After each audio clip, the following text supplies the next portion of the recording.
From as far back as I can remember, I felt like I wasn't enough. My parents never said it out loud, but they didn't need to.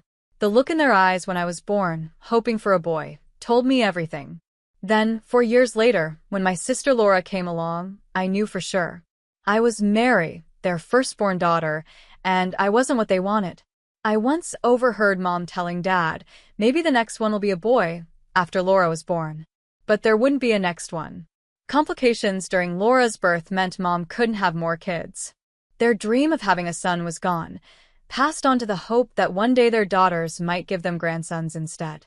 Growing up in our small suburban house, I watched Laura figure out how to get whatever she wanted. She'd flash her big brown eyes, and our parents would melt like butter. I, on the other hand, grew more independent. I knew I wasn't going to get the attention she got, so I learned to rely on myself. While Laura knew exactly how to charm them, I focused on taking care of myself. We had everything we needed: clothes, food, a safe home, and a good education. But love and warmth felt hard to come by, at least for me. Over time, I stopped expecting it. I built my own emotional walls and got used to standing on my own. During my senior year of high school, I told my parents at dinner, I'm going to study economics. They exchanged a look. Are you sure, honey? Mom asked, her fork pausing midair. That's such a technical field. Dad nodded in agreement. What about teaching or nursing? Something more suitable for a young lady. I stood my ground. I've already been accepted to State University. I even got a partial scholarship. Mom sighed. Well, it's your choice, she said, the disappointment in her voice all too familiar by then. I wasn't even hurt anymore. I expected it. Across the table, Laura smirked. I'm thinking of studying psychology, she said. Mom and Dad instantly lit up. That's wonderful, sweetheart. Mom beamed. You've always been so good with people. I pushed my peas around my plate, letting their voices drift past me like background noise. I'd learned a long time ago that trying to win their approval wasn't worth it. Instead, I focused on my future and the freedom college would bring. I met Scott during my 3rd year at State University. He was a senior in the economics department, and we literally bumped into each other in the library. I dropped my statistics textbook, and he picked it up. That's how it all started.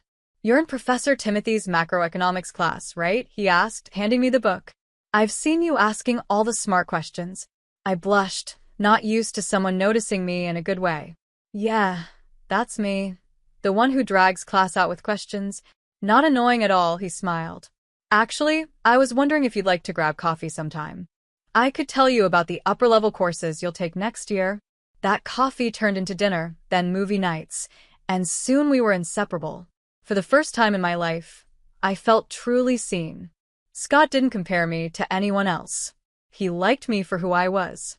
When he graduated, Scott got a job at Anderson Consulting while I stayed to finish my degree. He waited for me, and after I graduated, we decided to move in together. We found a small apartment downtown, not fancy, but it was ours.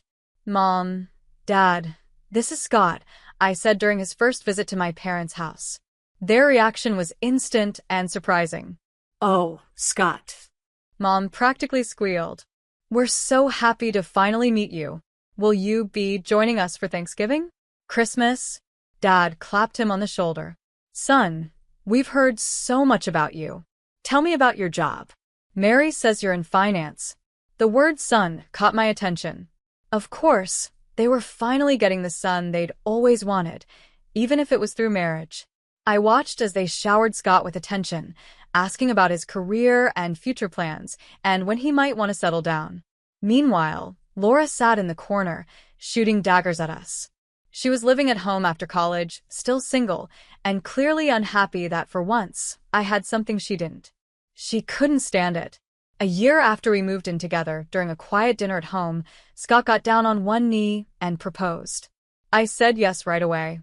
We decided on a small, intimate wedding, despite my parents pushing for something bigger. It's your big day, Mom argued. Don't you want something more special?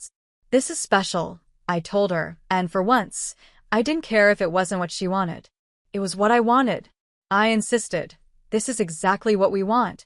The ceremony was perfect, just close friends and family in a small garden.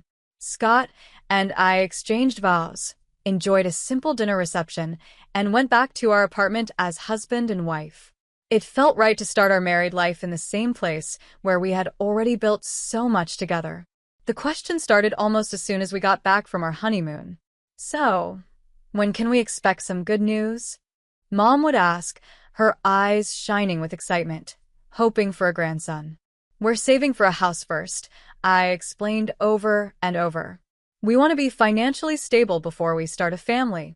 Dad would shake his head in disapproval. Your mother and I didn't have much when we started out, and we managed just fine. Every family dinner turned into an update on their friends' growing families. Did you hear the Hendersons just became grandparents again? Another boy.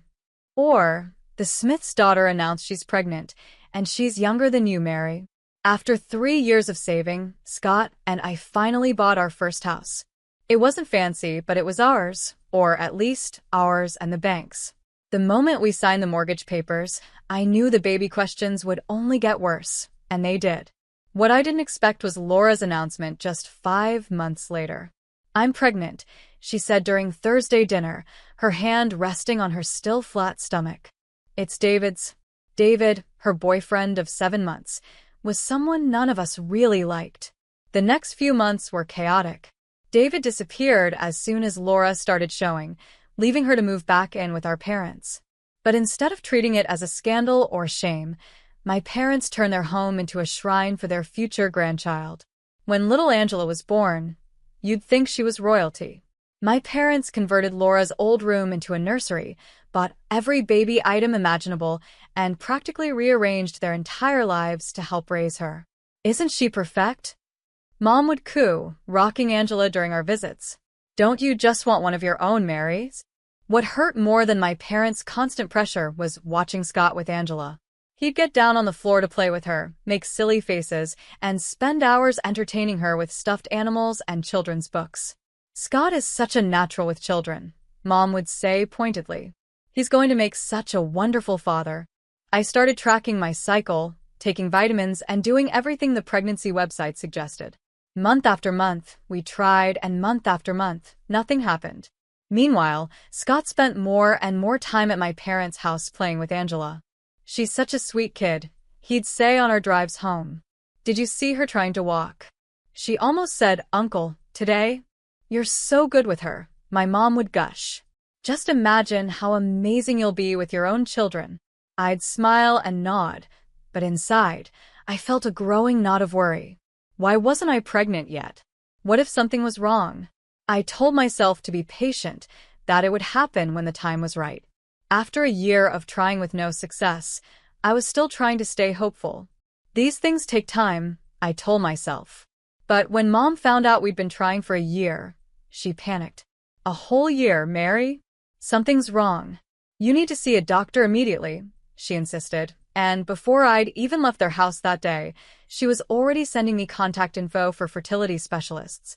To get her off my back, I made an appointment.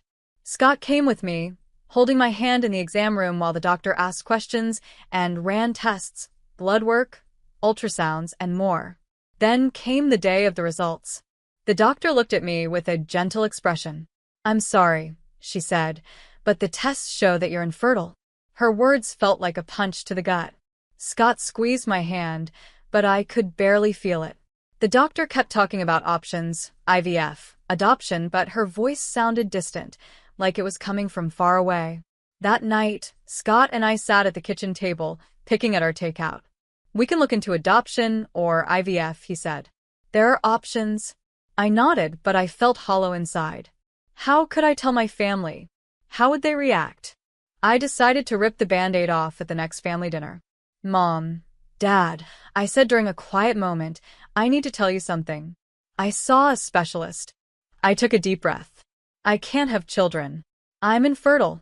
The silence that followed was unbearable. Mom's face twisted with disgust. Infertile, she said, almost spitting the word. What kind of woman can't even do the one thing she's supposed to do? Dad wouldn't even look at me. An empty vessel, he muttered. Just a useless flower.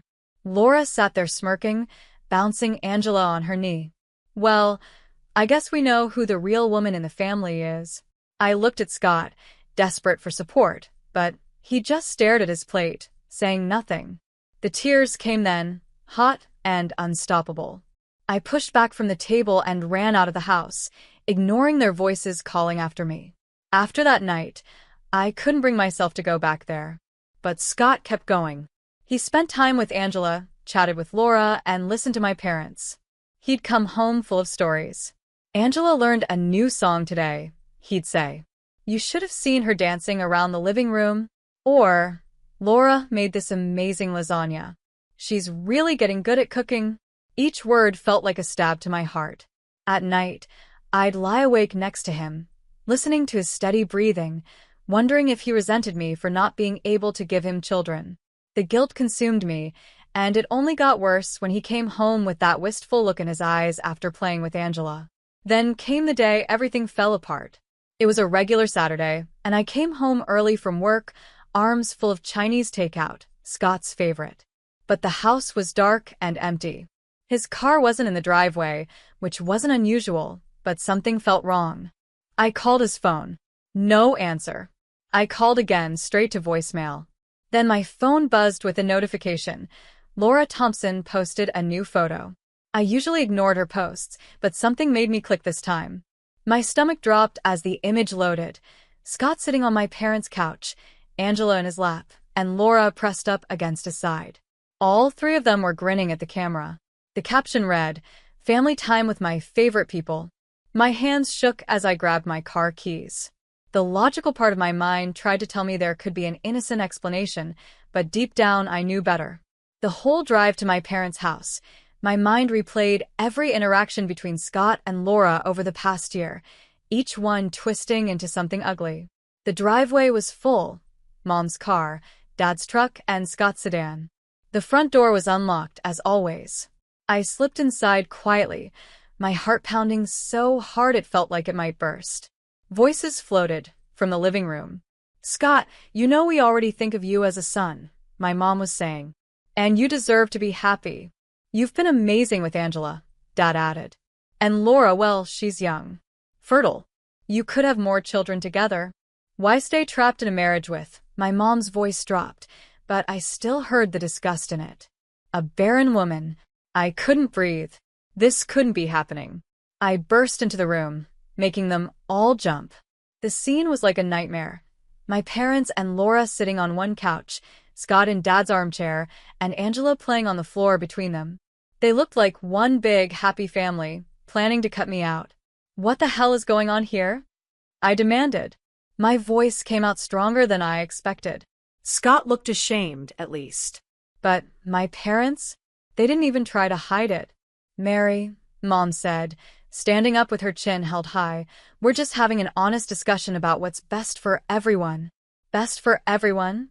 I repeated, my voice shaking. "You're trying to convince my husband to leave me for my sister." "Well, someone has to think about his future," Dad said sharply. "You can't give him what he wants, what he deserves. Laura can." I turned to Scott, waiting for him to defend me, to stand up for our marriage, to tell them they were wrong. But he just stared at the floor. "Scott," I said, my voice cracking. "I'm sorry, Mary," he said quietly, not meeting my eyes. "But they're right. I want children, a family, and I've developed feelings for Laura." Laura smirked, reaching out to put her hand on Scott's arm. "You don't belong here anymore," she said smugly. "This is my family now." I looked around the room, at my dad's stern disapproval, my mom's cold satisfaction, Laura's triumphant smile, and Scott's guilty expression. Years of marriage and a lifetime of family ties meant nothing to them. Without another word, I turned and walked out. I drove home in a daze, packed a suitcase without thinking, and left a note for Scott. "File for divorce. My lawyer will contact yours." The divorce was quick and impersonal. We split everything evenly. I moved into a small apartment across town and threw myself into work, trying to forget. But social media wouldn't let me. One morning during a coffee break, a coworker gasped at her phone. "Oh my God, Mary, I'm so sorry. I forgot to unfollow your sister." She tried to hide her screen, but I'd already seen it. Laura in a huge white wedding dress, Scott in a tux, and my parents smiling proudly beside them. "It's fine," I said, even though it wasn't. "I hope they're happy." 2 years later, another post popped up. "Welcome, baby Shirley." My replacement had given them the daughter they'd always wanted. Scott now had his perfect family, Angela, who he'd adopted, and his new baby with Laura. That day, I deleted all my social media accounts. But life has a funny way of surprising you. One Sunday, I was shopping for groceries when my cart accidentally bumped into someone else's. "I'm so sorry," a deep voice said. I looked up and saw the kindest brown eyes I'd ever seen. "I'm Steven," he said, helping me gather my scattered groceries. "Can I buy you coffee to make up for being a klutz?" One coffee turned into dinner, then dating, and before I knew it, I was falling in love again. This time, I promised to be honest from the start. "I need to tell you something," I said one night, 7 months into our relationship. "I can't have children. I'm infertile." Stephen took my hands in his and looked into my eyes. "Mary, I love you," Stephen said, holding my hands. "If we want kids someday, we'll adopt, or we won't. It doesn't matter. I just want you." We got married in a small courthouse ceremony, just us and a few close friends. No family drama, no fancy dress, no big expectations, just love. A year into our marriage, I started feeling strange, nauseous in the mornings, dizzy at random times. Stephen insisted I see a doctor. "Mrs. Anna," the doctor said, looking at my test results, "congratulations. You're pregnant." I stared at her, stunned. "That's impossible. I'm infertile. I have tests to prove it." She smiled gently. "The human body is mysterious. Sometimes, despite all odds, pregnancy happens, even in cases of diagnosed infertility. It's rare, but it happens." That night, Stephen and I cried together. Tears of joy, disbelief, and hope. I didn't tell my family. They had lost the right to share in my happiness. 10 months later, I held my son in my arms, a perfect, beautiful baby boy weighing 9 pounds, 7 ounces. Stephen and I named him Jack, meaning defender of mankind. As I looked at his tiny face, I felt nothing but pure love, no bitterness, no anger, no regrets. Life settled into a peaceful, happy rhythm. Jack thrived, and Stephen was the most loving father. I had everything I'd ever dreamed of. We rarely went out, preferring quiet family dinners at home, but one night we decided to celebrate Stephen's promotion at an upscale Italian restaurant downtown. That's when I saw them. At first, I thought I was imagining things. But no, it was Laura, my sister, locked in an intimate embrace with a man who was definitely not Scott. They were tucked into a corner booth, but not well enough hidden. She was running her fingers through his hair, kissing him deeply, completely unaware of the world around them. My hands shook as I pulled out my phone and discreetly took several photos. The lighting was dim, but the images were clear enough. There was no mistaking what was happening. "Mary?" Stephen touched my arm. "Are you okay? You've gone pale." I showed him the photos. "That's Laura," I said, my voice low. "With someone who isn't her husband." Stephen's jaw tightened. He knew everything what Laura and Scott had done to me. "Are you going to send those to him?" he asked. My finger hovered over the send button. It would be so easy. One click, and I could destroy their perfect little family just like they'd destroyed mine. But after a moment, I shook my head and saved the photos to a secure folder. "No," I said quietly. "I'm better than them." A year passed. Jack grew into a bright, beautiful boy with Stephen's kind eyes and my stubborn chin. We were visiting a friend in my old neighborhood, something I rarely did. Since the weather was nice, we decided to walk to a nearby park.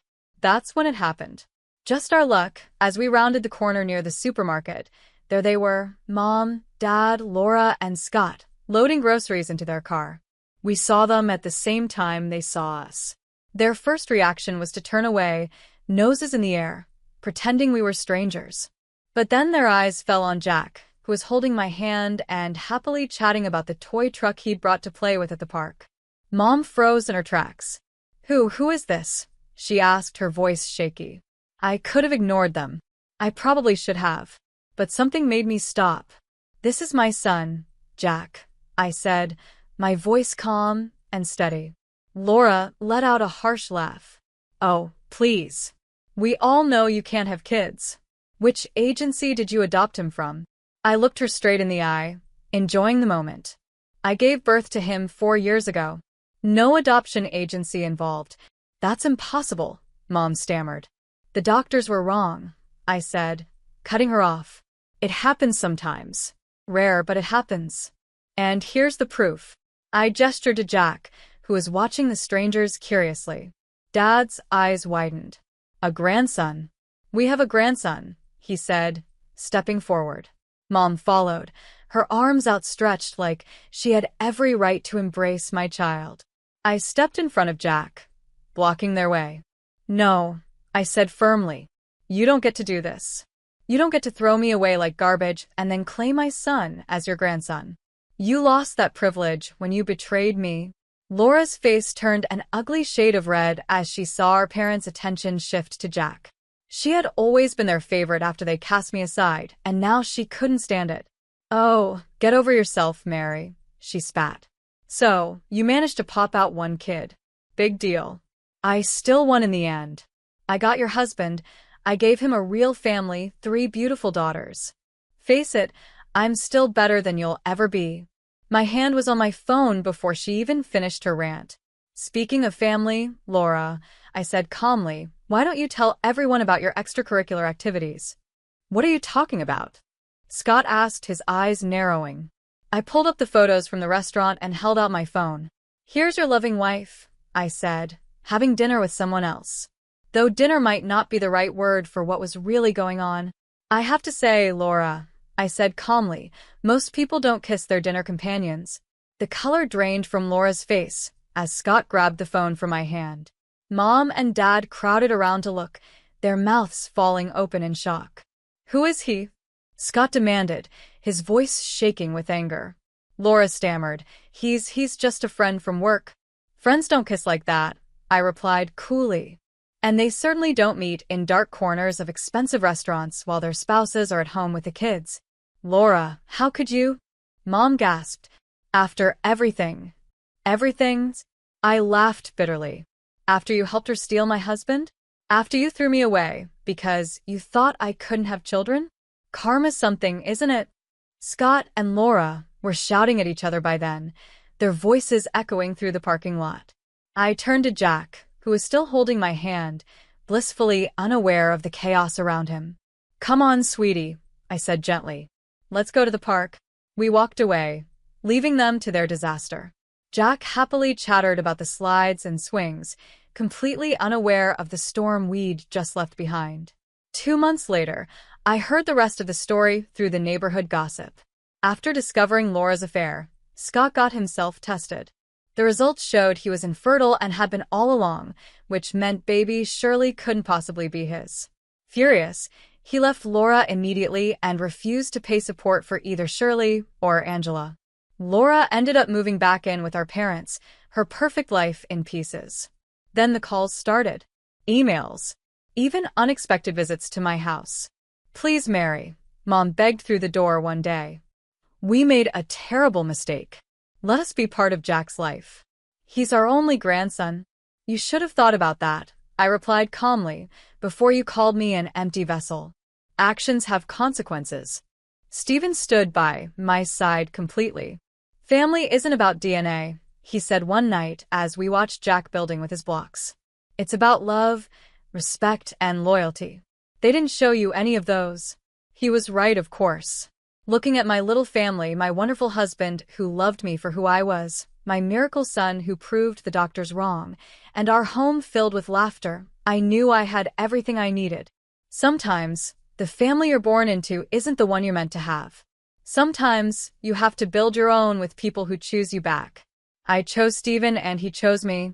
We chose Jack, and he chose us right back, with his first smile, his first word, and his first steps. That's what real family is. And I wouldn't have it any other way.